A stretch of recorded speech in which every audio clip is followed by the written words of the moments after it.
Hello students, in last video we were discussing about the oxides and I have told you that there are two types of oxides, simple oxides and mixed oxides. And simple oxides को हम लोग discuss कर चुके थे. Today we are going to discuss mixed oxides. Mixed oxides क्या होती हैं हमें ये समझना है अच्छे से. सिंपल ऑक्साइड आपने देखी, उसकी फर्दर टाइप्स हम लोगों ने पढ़ी थी, एग्जांपल्स आप लोगों ने देखे थे, रिएक्शंस देखे थे. Now what about mixed oxides. जैसे कि इसके नाम से पता चल रहा है मिक्स मतलब कि किसी का मिक्सचर होगा.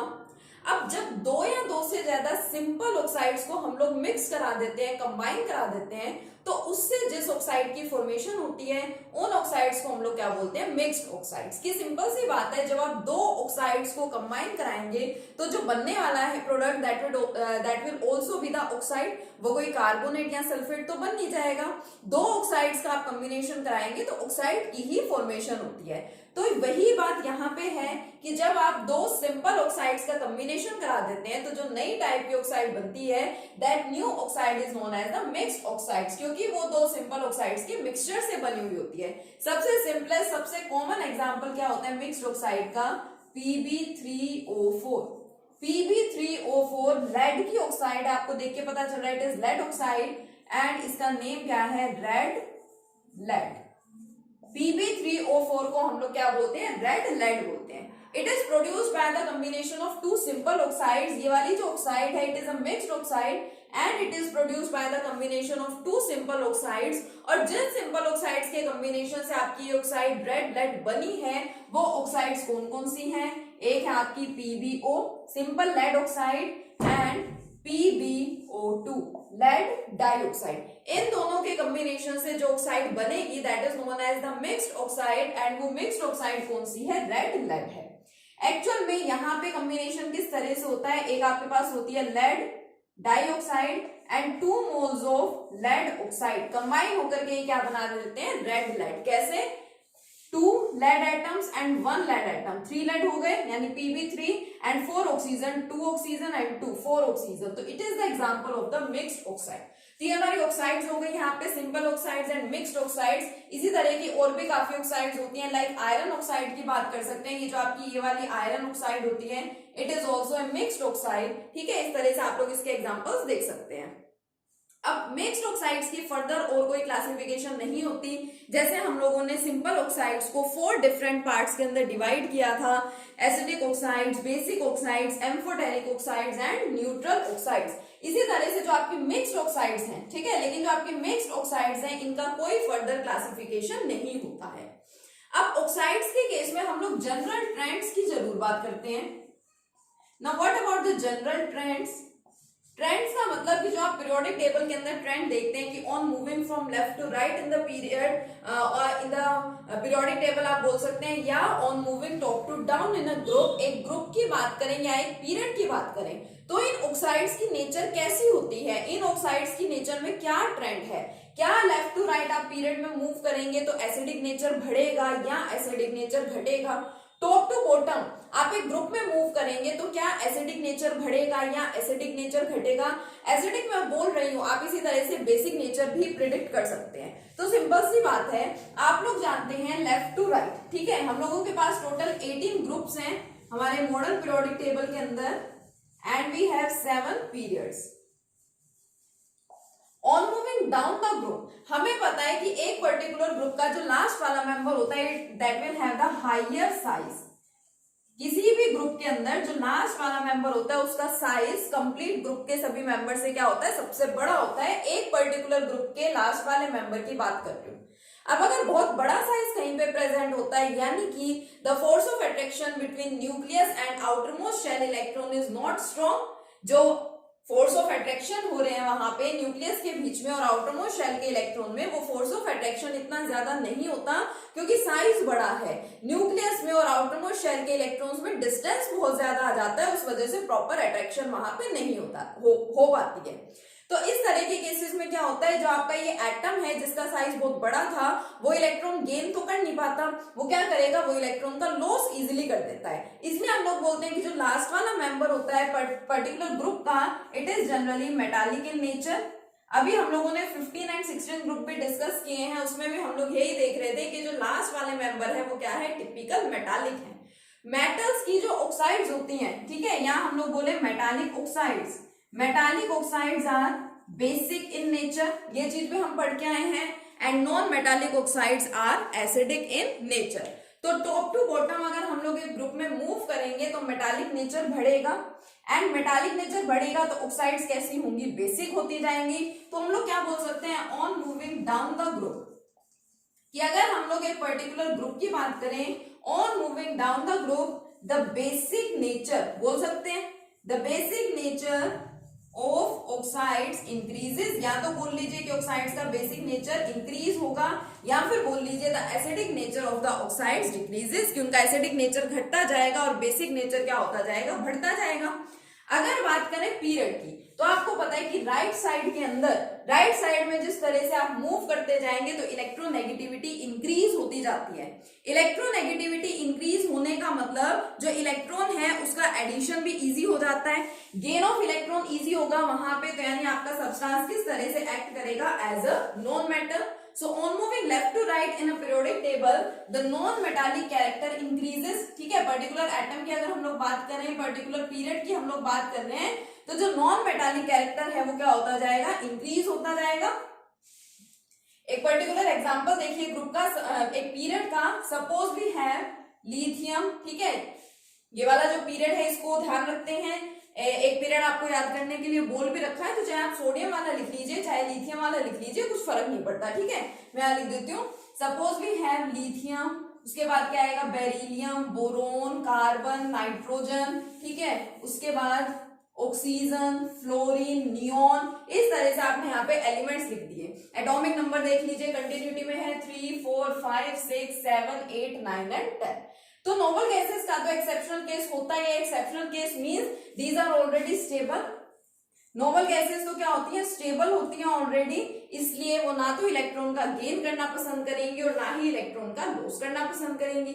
लेकिन लेफ्ट टू राइट अगर हम बाकी मेंबर्स की बात करें, then fluorine is the most electronegative element, तो वो क्या करेगा, वो आसानी से इलेक्ट्रॉन गेन करवा पाएगा। फिर उसके बाद ऑक्सीजन, फिर उसके बाद नाइट्रोजन, यानी कि अगर हम बोलना चाहें कि लेफ्ट टू राइट मूव करेंगे तो हम लोग क्या कहेंगे, the non metallic character increases. Left to right जब हम लोग मूव करते हैं एक पर्टिकुलर पीरियड में, then the non metallic character increases, and non metal की ऑक्साइड्स कैसी होती हैं, एसिडिक होती हैं। So we can say that the acidic nature of oxides increases in a period. एक पीरियड की अगर बात करते हैं तो जो ऑक्साइड्स का एसिडिक नेचर है वो इंक्रीज होता जाता है, या फिर हम बेसिक नेचर की बात करें तो फिर बेसिक नेचर क्या होता जाएगा, डिक्रीज होता जाएगा। This is the general trend in case of the oxides. सबसे पहले हम लोगों ने दो टाइप के ऑक्साइड्स को डिस्कस किया, and these were simple oxides and mixed oxides. Simple oxides को फर्दर हम लोगों ने क्लासिफाई किया 4 डिफरेंट टाइप्स में, acidic oxides, basic oxides, amphoteric oxides and neutral oxides. Example आपको ध्यान रखने इन सभी टाइप के ऑक्साइड्स के। उसके बाद हम लोगों ने डिस्कस किया मिक्स्ड ऑक्साइड, एंड फिर हम लोगों ने देखा कि क्या जनरल ट्रेंड है। ग्रुप की बात करें और पीरियड की बात करें तो ग्रुप में या पीरियड में मूव करते टाइम क्या एसिडिक नेचर इंक्रीज होता है या फिर बेसिक नेचर इंक्रीज होता है, ये हम लोगों ने देखा। तो यहाँ पे हमारे ऑक्सीजन एंड ऑक्साइड्स का कंसेप्ट हो गया बिल्कुल कंप्लीट। नेक्स्ट जो हमें मॉलिक्यूल की स्टडी करनी है that is the ozone. Ozone molecule की प्रिपरेशन की, जैसे हमने ऑक्सीजन की प्रिपरेशन देखी, डाई ऑक्सीजन की प्रिपरेशन, सिमिलरली हमें यहाँ पे किसकी प्रिपरेशन करनी है, ओजोन की प्रिपरेशन। ओजोन को आप लोग ट्राई ऑक्सीजन भी बोलते हैं क्योंकि 3 ऑक्सीजन आइटम ओजोन के अंदर प्रेजेंट होते हैं। उसके बाद ओजोन का स्ट्रक्चर कैसा है, ठीक है, ओजोन की प्रॉपर्टीज कैसी हैं, यूजेस क्या है, कुछ डिफरेंट टेस्ट आएंगे, तो ये सारी चीजें हमें डिस्कस करनी है। ठीक है, चलिए स्टार्ट करते हैं ओजोन के बारे में, देखते हैं ओजोन की प्रिपरेशन किस तरह से कराई जाती है। चलिए, तो अगर हम लोग बात करें ओजोन की, ओजोन वापस से बता रही हूँ O3 3 ऑक्सीजन आइटम्स हैं, तो इसको हम लोग और क्या बोल देते हैं, ट्राई ऑक्सीजन भी बोल देते हैं। जैसे O2 को डाई ऑक्सीजन बोला, O3 को क्या बोल देंगे, ट्राई ऑक्सीजन। अब ओजोन का या ट्राई ऑक्सीजन का मेथड ऑफ प्रिपरेशन क्या है उसको हम लोग डाई ऑक्सीजन की प्रॉपर्टीज में भी डिस्कस कर चुके हैं। जो लास्ट वीडियो के अंदर आपको लास्ट प्रॉपर्टी बताई थी ऑक्सीजन की कि ऑक्सीजन में से हम लोग क्या करते हैं, या तो अल्ट्रावायलेट रेडिएशंस को पास करवाते हैं या फिर वहां से साइलेंट इलेक्ट्रिक डिस्चार्ज अगर हम लोग करवा देते हैं तो फॉर्मेशन किसकी हो जाती है, ओजोन की फॉर्मेशन। ठीक है, सिंपल सा रिएक्शन है बिल्कुल। क्या है कि ऑक्सीजन है, देखो एटमॉस्फेयर जो है, एटमॉस्फेयर के अंदर कौन प्रेजेंट है, एयर है, and we all know that air is a mixture of gases, और उन्हीं गैसेस में अराउंड 21% कौन प्रेजेंट है, ऑक्सीजन भी प्रेजेंट है, and ozone is present in the upper layer of the atmosphere. आप लोग छोटी क्लासेस में सोशल स्टडीज में पढ़ा करते थे कि डिफरेंट लेयर्स होती हैं एटमॉस्फेयर की, लाइक स्ट्रेटोस्फेयर है, ट्रोपोस्फेयर है। तो जो ओजोन है, ozone is present in the upper layer of the atmosphere. Atmosphere की अपर लेयर के अंदर ओजोन प्रेजेंट होती है। लेकिन ओजोन को हम लोग ऑक्सीजन से प्रिपेयर करवा सकते हैं। दो मेथड्स हैं हम लोगों के पास में, या तो हम क्या करें, ऑक्सीजन में से अल्ट्रावायलेट रेडिएशंस को पास करवाते हैं। अगर ऑक्सीजन में से अल्ट्रावायलेट रेडिएशंस को पास करवा दिया जाता है तो फॉर्मेशन किसकी हो जाती है, O3। O3 का मतलब क्या है, ओजोन, या फिर इसी को आप लोग क्या बोल देते हैं, ट्राई ऑक्सीजन भी बोल देते हैं। एक सबसे सिंपलेस्ट मेथड है।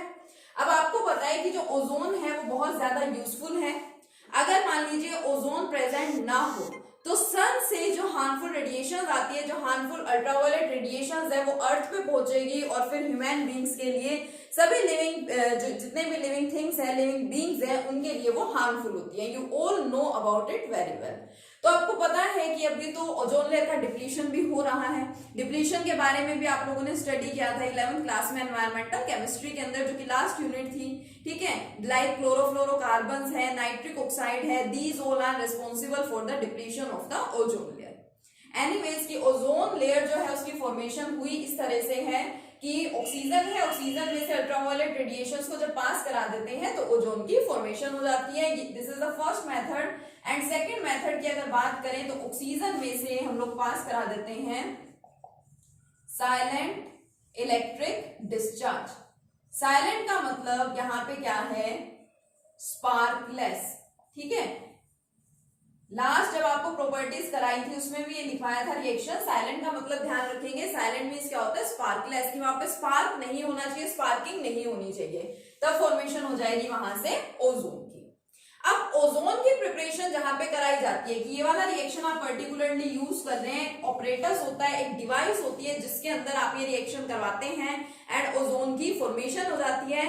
That particular operators is known as the ozoniser. उसको क्या बोलते हैं, ओजोनाइजर बोलते हैं। ठीक है, स्पेलिंग इसको एस भी लिख दिया जाता है, ठीक है, कुछ भी लिख सकते हैं आप, ओजोनाइजर इसको बोलते हैं। एंड द ओजोन प्रोड्यूस्ड, ये जो ओजोन बनी है इसका नाम क्या होता है, ओजोनाइज्ड ऑक्सीजन। ओजोनाइज्ड ऑक्सीजन इसको बोला जाता है। ठीक है, तो इसका ध्यान रखेंगे। अब ये तो बात हुई ओजोन की प्रिपरेशन की। सिंपल सा वही मेथड है ओजोन की प्रिपरेशन का जो हम लोग पहले प्रॉपर्टी ऑफ डाइऑक्सीजन में लास्ट लेक्चर के अंदर डिस्कस कर चुके हैं। Now what about the structure of ozone. अगर हमें पता है कि ओजोन एक मॉलिक्यूल है, ओजोन एक सब्सटेंस है, तो फिर उसके स्ट्रक्चर के बारे में भी हमें पता होना चाहिए। तो चलिए देखते हैं सबसे पहले ओजोन का स्ट्रक्चर कैसा होता है। देखिए, अगर हम लोग ओजोन का स्ट्रक्चर बनाना चाहें तो ओजोन का मतलब 3 ऑक्सीजन एटम है। तो सिंपल वे में हम इसको इस तरह से रिप्रेजेंट कर देते हैं, first oxygen atom, second and third, ये तीनों ऑक्सीजन एटम इस तरह से, और इनके बीच का जो एंगल होता है means the bond angle is equal to the 117 degree. ये तो बात हुई सिंपल से स्ट्रक्चर की। उसके अलावा 11th क्लास में chemical bonding and molecular structure 4th unit के अंदर हम लोगों ने ओजोन का स्ट्रक्चर इस तरह से भी बनाना सीखा था। अब बहुत से बच्चों को डायरेक्ट ऐसे ध्यान भी होगा, वो सीधा इस टाइप से स्ट्रक्चर को बना देते हैं।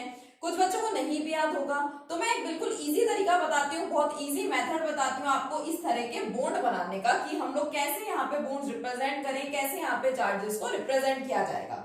सिंपल सी पॉइंट, सिंपल सा कंसेप्ट क्या है यहाँ पे कि 3 ऑक्सीजन एटम्स को हम लोगों को कंबाइन कराना है। सो मान लीजिए it is our first oxygen atom. Outer most shell में कितने इलेक्ट्रॉन्स होते हैं, 6 इलेक्ट्रॉन्स, दिखा दो, 1 2 3 4 5 and 6। Second oxygen atom 1 2 3 4 5 and 6। Third oxygen atom 1 2 3 4 5 6, दिखा दिया। अब देखो होगा क्या, एक्चुअल में जो आपका ओजोन है उसके अंदर कोऑर्डिनेट बॉन्ड की फॉर्मेशन होती है। ये जो आपका सिंगल बॉन्ड है, ये सिंगल बॉन्ड एक्चुअल में यहाँ पे क्या है, कोऑर्डिनेट बॉन्ड है। देखिए क्या होता है कि ऑक्सीजन को अपना ऑक्टेट कंप्लीट करने के लिए 8 इलेक्ट्रॉन्स चाहिए। मान लीजिए ये हमारा फर्स्ट ऑक्सीजन है, it is our second oxygen and it is our third oxygen.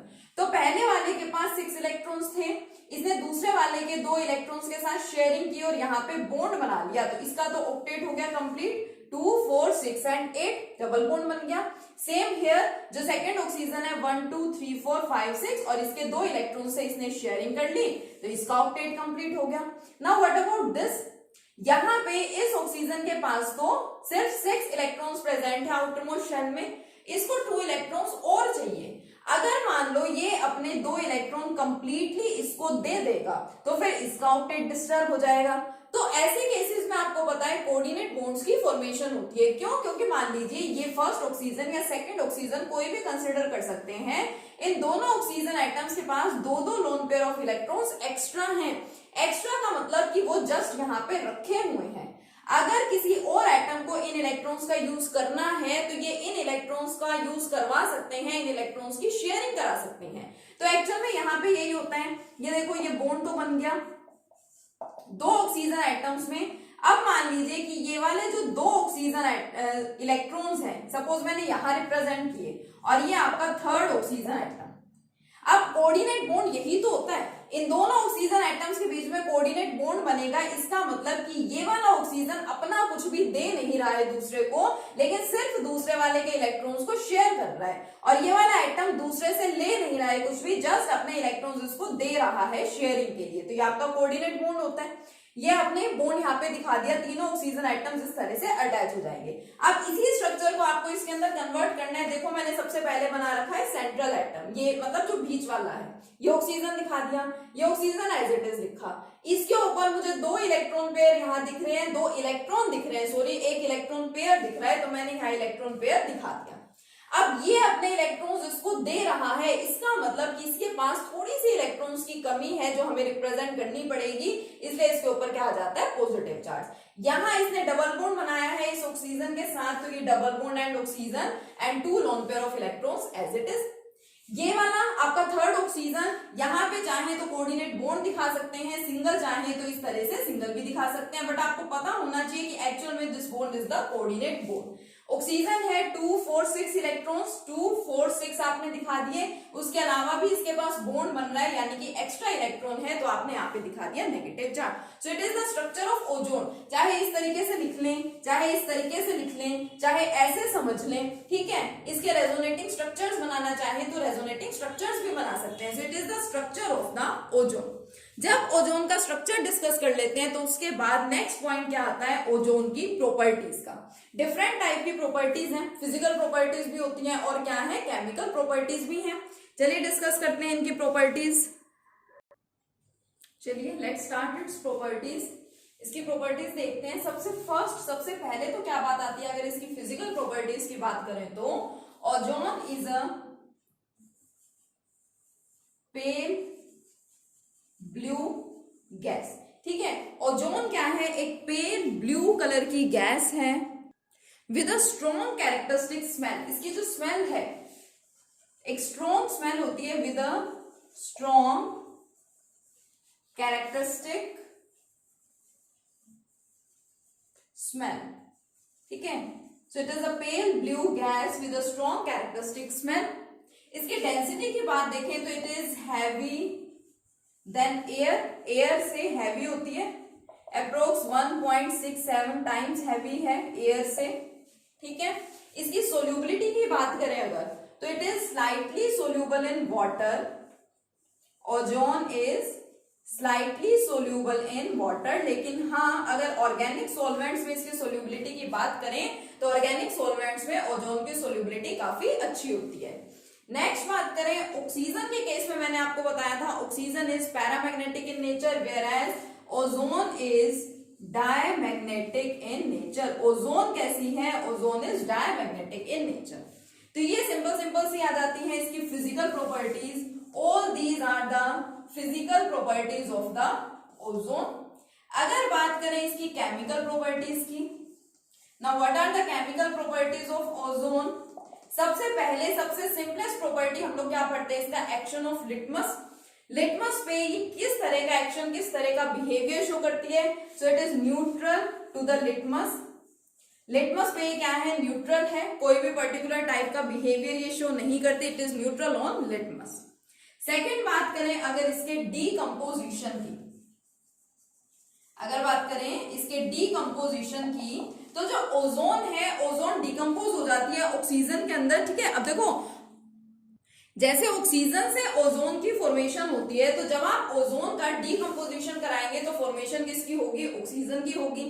वैसे तो ओजोन का डिकम्पोजिशन हर टेम्परेचर के ऊपर होता है, ठीक है, इवन हर टेम्परेचर पे वो डिकम्पोजिशन हो सकता है, बट अगर हम लोग यहाँ पे क्या करें, टेम्परेचर को फिक्स कर दें एट 473 केल्विन टेम्परेचर, और साथ में ले लें कोई भी कैटालिस्ट लाइक मैग्नीज डाइऑक्साइड है या एनी अदर कैटालिस्ट। हम लोगों ने क्या किया, ओजोन ली टेम्परेचर हम लोगों ने लिया 473 केल्विन टेम्परेचर, और एक पर्टिकुलर कैटालिस्ट की प्रेजेंस में ये डिकम्पोजिशन बहुत फास्ट हो जाता है और फॉर्मेशन होनी है इसी की, ऑक्सीजन की, ठीक है। तो डिकम्पोजिशन मतलब इसकी आप लोग हीटिंग कराते हैं तो ये ऑक्सीजन के अंदर कन्वर्ट हो जाता है, इवन हर टेम्परेचर पे डिकम्पोजिशन हो जाता है। लेकिन अगर हम लोग टेम्परेचर फिक्स कर दें 473 kelvin in the presence of a catalyst, तो जो इसका डिकम्पोजिशन है इट टेक्स प्लेस रैपिडली, बहुत जल्दी रैपिड डिकम्पोजिशन इसका हो जाता है, फटाफट से, ठीक है, फटाफट से जो ओजोन है वो ऑक्सीजन के अंदर क्या हो जाएगी, कन्वर्ट हो जाएगी। तो यहां तक का कंसेप्ट अच्छे से पढ़ना। नेक्स्ट लेक्चर में कंटिन्यू करेंगे इसकी बाकी केमिकल प्रॉपर्टीज के साथ। Okay, thank you.